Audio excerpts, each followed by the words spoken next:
Assalamualaikum warahmatullahi wabarakatuh. Alhamdulillahirrabbilalamin. Assalatu wassalamu ala asrafil anbiya'i wal mursalin wa ala alihi wa sahbihi ajma'in amma ba'du. Yang saya hormati Bapak Syahidan Nurdin SPD IMPD selaku Bapak Mata Kuliah Seminar Pendidikan Dasar. Baiklah, saya Fitri Rahmi akan mempresentasikan hasil seminar proposal saya yang berjudul tentang penerapan model pembelajaran Wordsquare untuk meningkatkan hasil belajar siswa pada mata pelajaran Bahasa Indonesia kelas 4 di SD Negeri 57 Banda Aceh. Nah, di era modern saat ini dituntut dengan sesuatu hal yang baru. Hal ini disebabkan karena dalam proses pembelajaran di sekolah khususnya itu berbeda-beda, tergantung dari materi, media, dan metode yang digunakan. Nah, pembelajaran konvensional cenderung membuat siswa jenuh mengikuti pembelajaran di kelas. Demikian pula yang terjadi pada pembelajaran bahasa Indonesia yang belum dilaksanakan secara inovatif. Seperti model yang dipakai guru belum sesuai dengan materi pembelajaran. Terus yang kedua itu inovasi pembelajaran yang masih kurang, guru mengajar tanpa adanya perubahan, siswa kurang terdorong untuk mengembangkan kemampuan berpikir. Kemudian itu siswa belum sepenuhnya memahami materi yang diajarkan, kurangnya keseriusan siswa pada pembelajaran.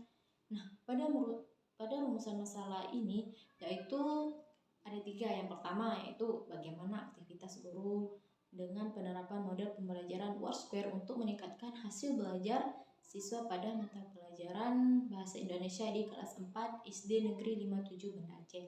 Kemudian yang kedua itu bagaimana aktivitas siswa dengan penerapan model pembelajaran Wordsquare untuk meningkatkan hasil belajar siswa pada mata pelajaran Bahasa Indonesia di kelas 4 SD Negeri 57 Banda Aceh. Kemudian yang ketiga itu bagaimana meningkatkan hasil belajar siswa pada mata pelajaran Bahasa Indonesia setelah melalui penerapan model pembelajaran Wordsquare di kelas 4 SD Negeri 57 Banda Aceh. Nah, selanjutnya yaitu tujuan penelitian. Pada tujuan penelitian ini yaitu untuk mengetahui aktivitas guru dengan penerapan model pembelajaran Wordsquare yang dijelaskan pada rumusan masalah. Nah, selanjutnya yaitu manfaat penelitian, yaitu ada 2. Yang pertama manfaat teoritis dan manfaat praktis.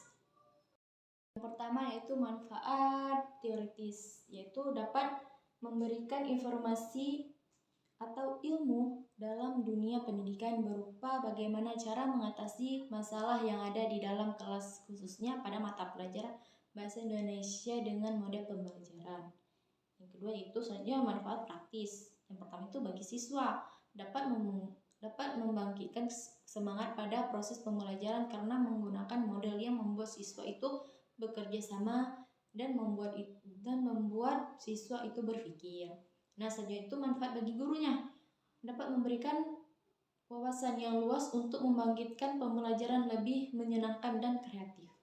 Nah, selanjutnya itu definisi operasional. Model pembelajaran Wordsquare dalam penelitian ini adalah suatu model pembelajaran yang menggunakan berupa kotak-kotak, teka-teki silang, berbagai alat untuk menyampaikan materi agar dalam proses pembelajaran itu berjalan lancar. Kemudian pada hasil belajar dalam penelitian ini adalah tingkat keberhasilan siswa melalui pembelajaran di sekolah dapat dibuktikan dengan skor yang diperoleh dari hasil tes. Kemudian pembelajaran bahasa Indonesia dalam penelitian ini merupakan salah satu mata pelajaran yang meningkatkan keterampilan siswa dalam menulis, membaca, dan berkomunikasi.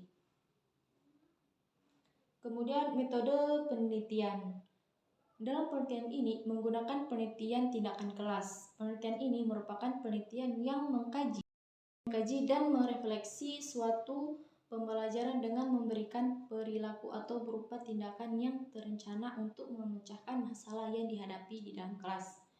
Nah, tahapan penelitian tindakan kelas ini ada 4. Yang pertama, perencanaan. Yang kedua, pelaksanaan dan pengamatan dan refleksi. Nah, lokasi penelitian ini yaitu penelitian ini dilaksanakan di SD Negeri 57 Banda Aceh, dan subjek penelitiannya adapun yang menjadi subjeknya itu siswa kelas 4 SD Negeri 57 Banda Aceh yang berjumlah 21 orang. Nah, selanjutnya itu teknik pengumpulan data. Adapun teknik pengumpulan data pada penelitian ini ada dua, yaitu sebagai berikut. Yang pertama yaitu observasi. Yang kedua itu tes awal dan tes akhir. Kemudian itu indikator keberhasilan penelitian. Yang pertama, rumusan aktivitas guru dikatakan berhasil apabila mencapai nilai 66 dan berada pada kategori baik. Kemudian yang kedua, rumusan aktivitas siswa dikatakan berhasil mencapai nilai 66 dan berada pada kategori baik. Yang ketiga itu hasil belajar siswa dikatakan berhasil apabila mencapai nilai sesuai KKM pembelajaran bahasa Indonesia yang lebih ditetapkan dan ditutaskan klasikal mencapai 80%. Sekian, terima kasih dari presentasi saya. Mohon maaf atas segala kesalahan. Saya tutup dengan Assalamualaikum warahmatullahi wabarakatuh.